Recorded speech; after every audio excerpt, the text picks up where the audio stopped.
Coucou tout le monde et bienvenue dans cette nouvelle guidance sur les énergies générales de cette pleine lune du 30 août. Donc voilà les cartes qui sont sorties.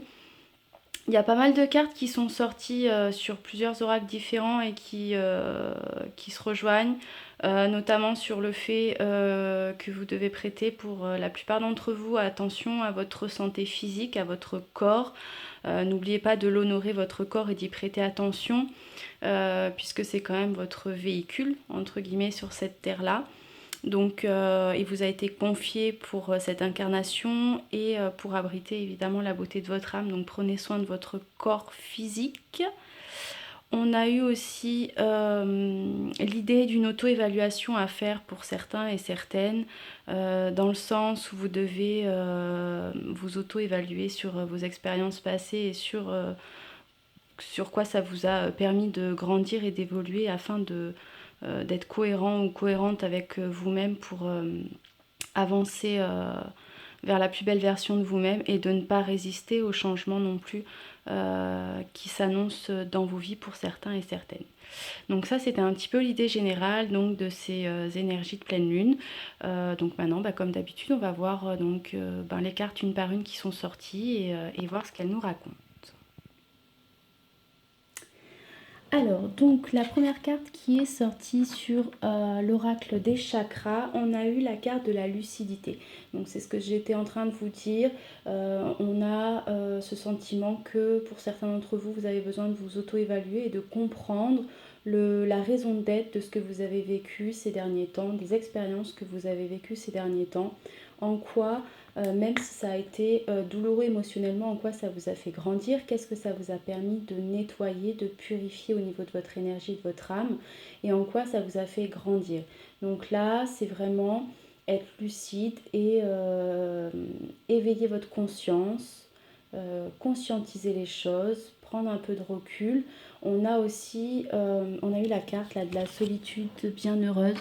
Donc on a cette idée que là, en fait, on vous invite à prendre un temps vraiment pour vous, seul, pour vous recentrer justement sur vous et sur ce que vous avez vécu et conscientiser en quoi ça vous a permis de grandir et d'évoluer pour pouvoir entamer un nouveau cycle de votre vie. Puisqu'on vous dit que dans cet espace de solitude et de silence, vous allez devenir lucide, inspiré et joyeux ou joyeuse. Donc là, c'est vraiment, on vous invite vraiment à un temps de méditation, de recentrage sur vous pour un petit peu faire le check-up de ces expériences vécues précédemment pour pouvoir vous purifier, vous nettoyer et pouvoir continuer à avancer sur votre chemin beaucoup plus sereinement et avec une conscience beaucoup plus élevée des choses et une conscience aussi plus élevée de vous-même. Toutes les expériences qu'on vit, elles sont là pour nous apprendre quelque chose sur nous, même si elles sont désagréables à vivre ou qu'elles sont lourdes pour certaines émotionnellement. Parlant, elles sont toujours là, elles ne sont pas vos guides ou la vie, l'univers, etc. ne vous fait pas vivre des expériences au hasard. Ils ne choisissent pas non plus les personnes qui vous les font vivre au hasard.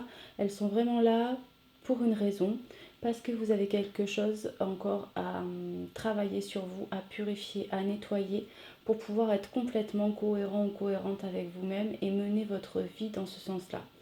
Donc là, on vous demande de conscientiser tout ça et de trouver cette raison d'être à ces expériences que vous venez de vivre.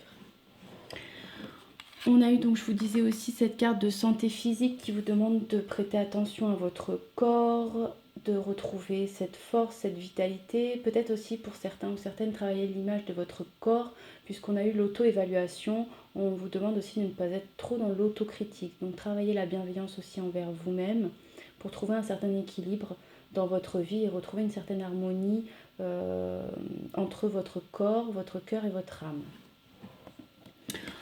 On a eu aussi donc la carte de la visualisation. Donc là, c'est vraiment l'invitation à la méditation, à tout ce qui est imagination, concentration, expérience, manifestation. Puisqu'en plus, on a eu la carte de la créativité.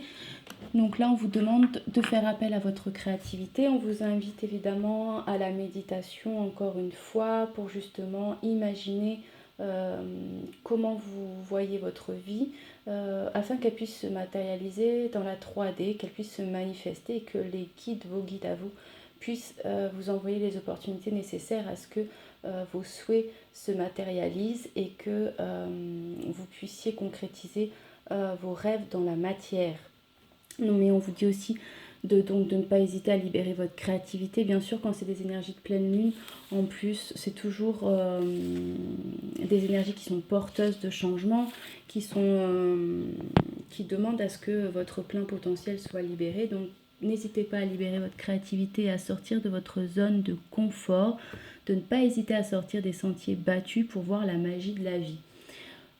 On rejoint avec cette carte-là la carte des masques. Osez ne pas être comme tout le monde en fait. Oser tomber les masques, oser être authentique et véritable avec les autres. Puisque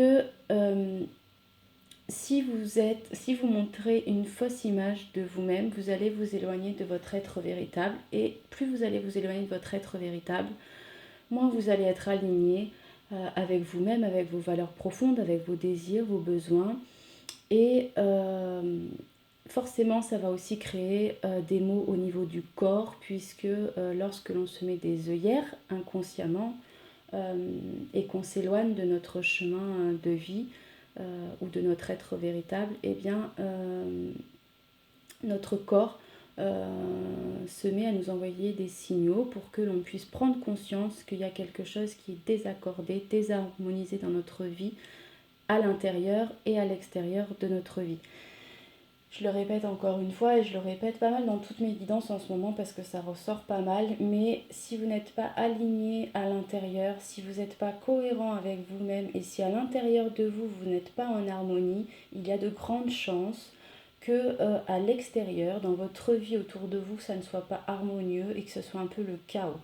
Pourquoi ? Parce que l'extérieur n'est que le reflet de votre intérieur. Si vous êtes aligné et ok avec vous-même, ça sera ok et aligné à l'extérieur, dans votre vie, dans tous les plans de votre vie. Si c'est le chaos et le bordel dans votre tête, il y a de grandes chances que du coup ça se manifeste à l'extérieur aussi dans votre vie. Donc essayez de ne pas vous éloigner de votre être véritable et authentique. Et pour ça, retrouvez-vous seul avec vous-même grâce à la méditation. Visualisez ce que vous voulez pour vous dans votre vie.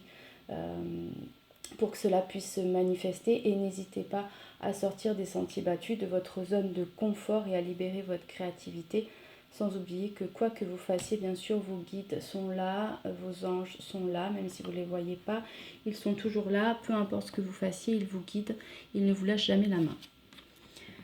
On a eu aussi la carte du pont du futur qui vous demande d'envisager le meilleur et de vous imprégner vraiment de cette idée avec ardeur pour qu'elle devienne réalité.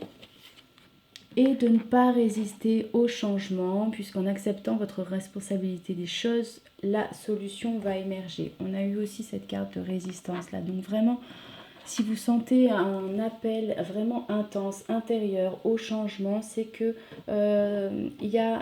c'est temps pour vous de faire un changement dans votre vie. Donc ne résistez pas à ce changement-là, parce que plus vous allez résister, plus votre corps va vous hurler que quelque chose ne va pas et n'est pas aligné. Et bien sûr, plus vous allez résister, plus ça va être compliqué. Et je vous dis ça par expérience aussi vécue. Donc essayez de lâcher prise le plus possible, de vous recentrer sur vous, de vous écouter, de suivre votre intuition et bien sûr de faire des visualisations, des affirmations positives et des méditations. On a eu la carte de l'incarnation, donc qui vous demande d'honorer votre corps, bien sûr, puisqu'il vous est confié pour abriter la beauté de votre âme dans cette incarnation. Donc ça, on en a parlé un petit peu plus haut. On a encore la guérison des blessures pour certains ou certaines, donc ne résistez pas à cet appel-là. Si vous vivez des situations désagréables émotionnellement, c'est simplement que vous êtes dans la guérison d'une blessure ou que vous vivez une situation avec une personne qui vient réveiller cette blessure-là par effet miroir, tout simplement parce que vos guides, la vie, ont envie de vous faire conscientiser que cette blessure-là est encore ouverte et qu'elle a besoin d'être nettoyée, purifiée par vous. Il y a eu besoin d'un déclic pour vous faire prendre conscience que cette blessure-là, elle était encore sous-jacente et qu'elle n'était pas encore guérie et qu'elle demande à être guérie pour pouvoir justement continuer d'avancer vers ce pont de votre futur pour accéder à la plus belle version de vous-même. Et on a eu la carte du rythme aussi qui vous demande bien sûr d'être toujours dans la bienveillance envers vous-même, peu importe le rythme de votre réveil, soyez bienveillant à votre égard et acceptez votre propre rythme d'éveil, ne vous comparez pas à autrui, chacun a son propre rythme d'éveil. Vous avancez sur votre propre chemin, chacun a son chemin, chacun a son rythme, chacun vit les expériences qu'il doit vivre. Donc acceptez votre propre rythme d'éveil ainsi que le propre rythme aussi d'éveil d'autrui, puisque bien sûr chaque être est unique et donc vous n'avancez pas tous au même rythme. Je n'avance pas non plus au même rythme. Parfois on a besoin d'accepter que les choses ne se passent pas toujours aussi rapidement que l'on souhaiterait, et ce pour une bonne raison, puisque comme vous le savez, la synchronisation divine est toujours à l'œuvre, donc on ne peut pas aller plus vite que la musique, donc il faut savoir aussi accepter des temps de repos et accepter un certain lâcher-prise et une certaine patience parfois dans nos vies. Donc soyez dans l'accueil de ce rythme d'éveil, votre rythme intérieur, sachez vous écouter, être à l'écoute de vous et être bienveillant aussi à l'égard des autres. En ce qui concerne donc les messages des anges qui sont sortis, on a eu l'archange Raphaël qui a envie de vous dire pour ces énergies de pleine lune: je vous aide à guérir vos souffrances physiques, vous êtes un guérisseur comme moi. Donc là on en revient encore à prôner vraiment soin de votre corps physique. Et on a eu Teresa qui vous dit: stop, vous avez consacré tout votre temps aux autres, mais le moment est venu maintenant de prendre soin de vous. Donc n'hésitez pas à vous chouchouter et vraiment prendre soin de votre corps physique, car c'est vraiment l'abri de votre âme, et votre âme elle a vraiment besoin d'être chouchoutée, choyée, puisque c'est vraiment, vous êtes venu ici, vous avez choisi cette incarnation. Donc tout ce que vous êtes en train de vivre, c'est pour vraiment accéder à la plus belle version de vous-même et être vraiment dans votre mission de vie, aligné avec votre âme. Donc vraiment chouchoutez-vous, prenez des temps pour vous, suivez votre intuition, écoutez-vous, enfin voilà. Et n'hésitez pas à sortir des sentiers battus, à être un être unique et rayonner en tant que tel. Et puis moi, comme d'habitude, je vous souhaite de très très belles énergies, beaucoup de courage, beaucoup d'énergie positive, et je vous dis à très bientôt.